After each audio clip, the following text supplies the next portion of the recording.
మాట్లాడు చెప్పు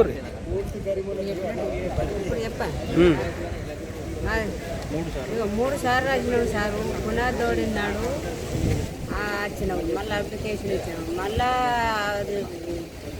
గోడ పెట్టిండు సారు మళ్ళీ మూడు సార్లు వచ్చినాము ఏం కాలేదు పట్టించుకుంటలేరు పిల్లర్లు వేసి గోడ పట్టిండు ఎండ్ల కట్టిండు ఒర్రెల కట్టిండు అది గవర్నమెంట్ అద్దన్నా కానీ కడతారు ఏమంటారు వాళ్ళు మరి మా దిక్కు వచ్చి మా పట్ట భూమిలో పోసుకపోయేటట్టు చేసేది ఎన్నిసార్లు వచ్చింది ఆఫీస్కి ఎన్నిసార్లు వచ్చింది దీంతో 3 సార్లు డబుల్ బెడ్రూమ్ నూకపల్లి యందు జిక్చల్ నుండి నూకపల్లి షిఫ్ట్ అయిన వారికి విద్యార్థులు ఎవరైతే ఇక్కడ జిక్చల్లో చదువుకుంటున్నారో వాళ్ళకు స్కూల్ లేక చాలా అవస్థ పడుతున్నారు.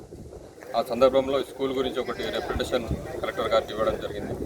అదేవిధంగా టెంపరీగా ఒక బస్ అరేంజ్ చేస్తే స్కూల్ పిల్లలకు కాలేజ్ మరియు స్కూల్ పిల్లలకు అది ఉపయోగపడుతుంది.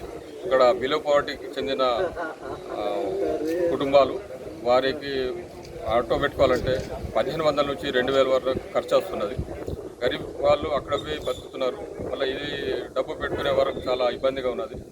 దీనిపై గవర్నమెంట్ కానీ కలెక్టర్ గారు కానీ దీనికి వెంటనే వాళ్ళకు ఉపయోగపడే విధంగా ఆర్థికంగా మా యొక్క రిప్రజెంటేషన్ను మేము ఇవ్వడం జరిగింది. వారు సానుకూలంగా స్పందించి దీనిపై చర్యలు తీసుకుంటామని చెప్పడం జరిగింది.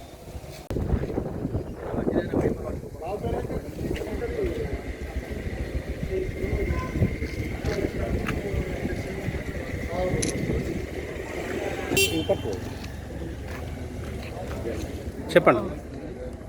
మా భర్తనే మాకు ఇంటికి ఆధారం. మా భర్త కలుపులో చనిపోయిండు. మా బాబు చెవిటి మగవాడు.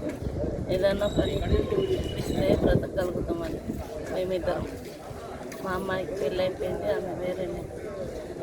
మా ఇద్దరు బ్రతుకు తెరువు కోసం ఏదైనా పని చూపించాలని కరెక్ట్